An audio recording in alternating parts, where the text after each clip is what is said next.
से लोगों ने निवेदन किया कि आप भी यहाँ आश्रम खोल दो। गुरुदेव के मन ठनक गया, सोचने लगे, रोने लगे कि लोग तो कायर हो जाएंगे, माँ बाप को निकालने का एक प्रथा चल पड़ेगी, घर से लोग भीख मांगने के लिए धर्मशाला में आकर के बैठ जाएंगे। उन्होंने नहीं बनाया धर्मशाला, कोई व्यक्ति नहीं जाकर के वहां टिक सकता है। 9 दिन का सत्र चलता है, अनुमति लेनी रहती है, वहां से स्वीकृति आती है तब आप जाओगे, ऐसे नहीं चले जाओगे फटाफट से पर्यटक बन करके वहां हनीमून मनाने के लिए। कोई नहीं, आदेश नहीं है। वहां जाइए, सत्र करिए, अपना सत्र करके ट्रेनिंग करके वहां से क्लास करके तब कुछ ज्ञान लेकर के आइए। आपको स्वावलंबी बना करके भेजा जाएगा, आपके अंदर की सोई हुई शक्ति को जगा करके भेजा जाएगा।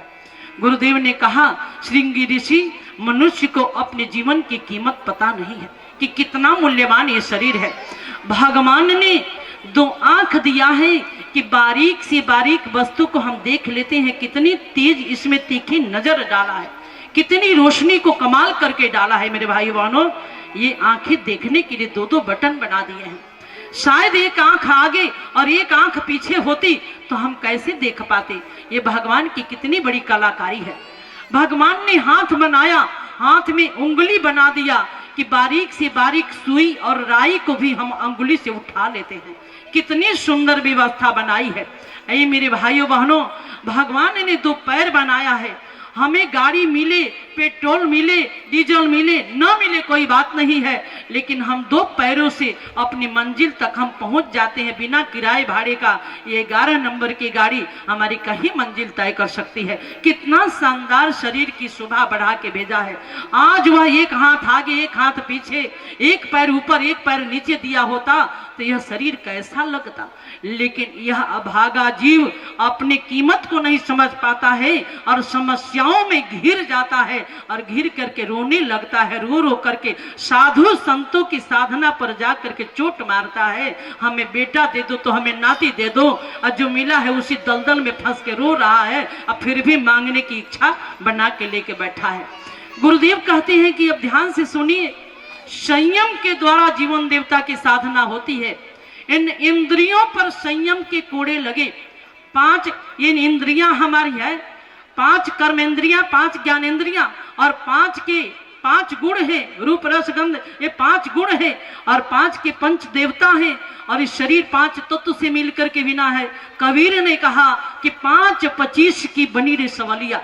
भाई बहनों, ये शरीर मिल करके बना है और ये शरीर के महत्व को हम समझ नहीं पाते हैं, यूं ही गवा देते हैं, ऐसे ही बहक जाता है हमारा जीवन।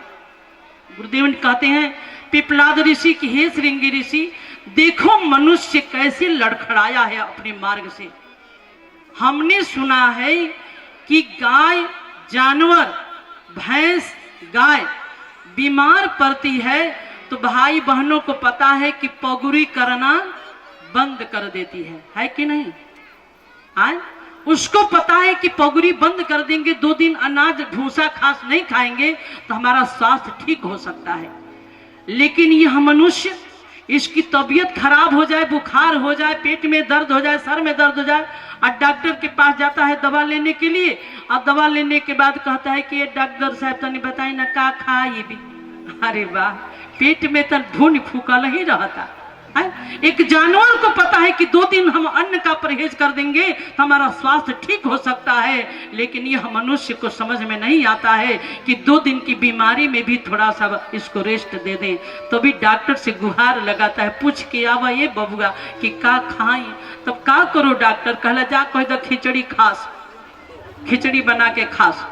बोलिए गायत्री माता की। कहते इतना ही नहीं, आज देखिए विवाह शादियों में कैसे ऐसे खुले मैदान में पूरी पकवान बना करके रखा रहता है। दुकानों पर जाइए, छोला भटूरा जैसे बना बना करके, पकौड़ा ऐसे ही खुले रखते हैं। माछियाँ भिन्न भिन्न भिन्न करती हैं और वहाँ जाते हैं लोग बड़े बड़े घर के, पूरा ठॉट बाट टाई बेल्ट लगा के, ऐ सेठ जल्दी 2 पकौड़ा दे दे, भले मच्छी टट्टी कर दी है तो क्या हो गया, चलो दे दे हमें, जल्दी से हम खा लेंगे। अरे वाह, खा लेता है।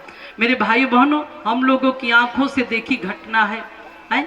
एक जगह हम लोग महिला मंडल हमारी जा रही थी कार्यक्रम देने के लिए, तो 2 बहनें आने में देर कर दी, अपने कपड़े बदलने में, अपना तैयारी करने में। तो हम लोग एक दुकाने पर बैठ गए और समोसा बना रहा था और समोसा का चोखा बना रहा था आलू का, हम लोग बड़े ध्यान से देखते थे समोसा, कभी दो बहनें तैयार होके आ रही हैं, ले ले पांचों को, तब हम लोग चले कार्यक्रम कराने के लिए।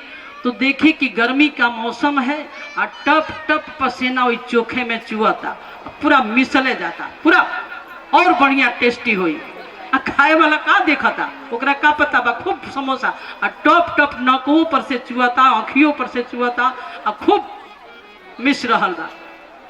और वो समोसा बना के तैयार छान के कहलस कि लोग के भीड़ लाग गलो, जा खाई लो ना तो जाई लो कहाँ। हम लोगों ने तो संकल्प ले लिया आंख से देख करके, वही हाथ से कुल नाक कान कोकला दिलन सा, दांतों खोद दिलन सा, या तो चोखो मिस दिलन सा। ऐसी हमारी स्थिति बन गई है। चटोरीपन, चटोरीपन। हकीम लुकमान ने कहा था कि मनुष्य ऐसे ही उल्टे सीधे आहार करके अपनी बीमारी का निमंत्रण देते हैं। इस जीभ को ही कब्रिस्तान बना दिए हैं। जो मन करे वो कूड़ेदान में डाल दो, जो मन करे वही खा लो, जितना मन करे वही खा लो। कहते हैं कि यह मानो निचोड़ी हुए नींबू की तरह से अपने जीवन को ऐसे ही सुखा दिया है। इसमें का रस बिल्कुल निकल गया है, उसके अंदर का ज्ञान बिल्कुल समाप्त हो गया है। जो मन करे वो खा लो, जो मन करे वो पहन लो, जो मन करे वो कर दो। यह जीवन देवता बिल्कुल बीमार हो गया है। और जब यह देवता बीमार होगा तो शंकर भगवान कितनी बड़ी कैप्सूल खिला के ठीक करेंगे, कितनी बड़ी दवाई हनुमान जी खिला खिला करके ठीक करेंगे मेरे भाई।